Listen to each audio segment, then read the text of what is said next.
संसद सत्र जारी है। आज तीसरा दिन है और विपक्ष अब कई मुद्दों पर सरकार को घेरने की कोशिशों में लगातार लगा हुआ है। लेकिन इसी बीच सवालों के दौर शुरू हो गए हैं। अखिलेश यादव, राहुल गांधी यानी सीधे तौर पर कहें तो विपक्ष के कई नेता भारतीय जनता पार्टी से संसद में कई बड़े सवाल पूछने की तैयारी कर रहे हैं।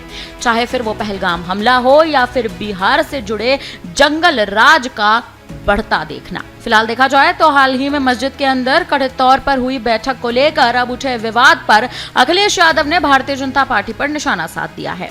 समाजवादी पार्टी प्रमुख अखिलेश यादव संसद के मानसून सत्र 2025 के लिए पहुंचे। तीसरे दिन की शुरुआत से पहले ही संसद मार्ग पर एक मस्जिद के अंदर कथित तौर पर हुई अपनी बैठक पर सपा के सांसद अखिलेश यादव ने भारतीय जनता पार्टी पर सीधा निशाना साधा।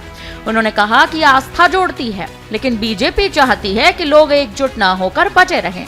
हमारे सभी धर्मों में आस्था है, भारतीय जनता पार्टी का हथियार धर्म है। अब क्या कुछ अखिलेश यादव ने कहा, सुनिए। केवल इतना जानता हूं कि आस्था जोड़ती है। किसी भी धर्म या कोई आस्था है वो आस्था जोड़ती है, और जो आस्था जोड़ने का काम करती है हम उसके साथ हैं।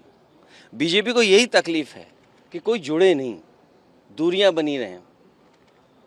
तो आस्था जोड़ने का काम करती है और इसलिए हम लोग हर आस्था पर आस्था रखते हैं। पर उनका मत ये है कि पॉलिटिकल मीटिंग नहीं लगा रहे हैं कि अब बीजेपी के कहने से, अब बीजेपी को मीठे से तकलीफ होगी तो मीठा छोड़ देंगे। बीजेपी कहेगी नमकीन खाइए तो नमकीन खाएंगे क्या? तो बीजेपी क्या कर रही है, बीजेपी को आप भी जानते हो, बीजेपी को आप सब जानते हो। बीजेपी का हथियार ही धर्म है। संकट मोर्चा जो है वो इस पर प्रोटेस्ट कर रहा है बीजेपी का, कह रहे आज वो भी जाएंगे, वो भी मीटिंग करेंगे। उनके पास ये भी संगठन है।